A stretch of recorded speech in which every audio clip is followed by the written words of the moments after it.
Cleaning and sanitizing. Correct cleaning and sanitizing procedures have a huge impact on the prevention of cross-contact in service. We discussed the best practices for cleaning and sanitizing as it relates to food allergies and intolerances in service. Remember that these practices do not replace any government regulations about food safety in your region. Instead, they are to be used side by side. As always, check with your manager if you're not sure. Cleaning equipment. The most important principles of separate and designate are just as critical when applied to towels, cloths, and scrubs. Whether cleaning or drying, allergens can become caught in these items and can be transferred.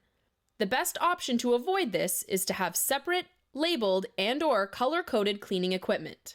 Surfaces. Clean surfaces with hot soapy water and/or cleaners, and clean towels or cloths. You may need to repeat the process once or several times to make sure the unsafe ingredients are properly removed. For example, a high chair used during breakfast or brunch service, where eggs are served, could be contaminated and cause a severe or even anaphylactic reaction in a child who has an egg allergy if not correctly sanitized between uses. It's important to note that a cleaner may be necessary to remove residue from surfaces for certain types of unsafe ingredients. For example, there is some evidence that for peanut residue to be properly removed, cleaner must be used, not just soap and water. Equipment, tools, dishes, and cutlery.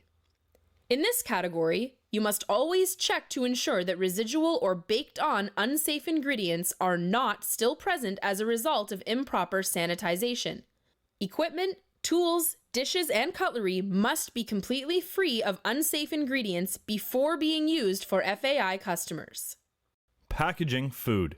The principles of labeling, separating, and color coding are just as important in packaging food. The easier it is to identify an FAI ingredient, the easier it is to prevent a mistake. When packing, make sure that you follow proper hygiene procedures and that the packaging is free from any unsafe ingredients. Bag the FAI items in a separate bag, independent from other items, and identify on the bag which one is the FAI order. When returning to an FAI customer, ensure your customer is aware which bag contains a special order. If you do this, you will make their day. Service. We've learned about how important separation is in food preparation and handling. These techniques are just as important during service, especially when things get busy and the risk of mistakes can increase. Order in. When an order is taken from the guest, you must flag it as an FAI order with the specific type of FAI identified.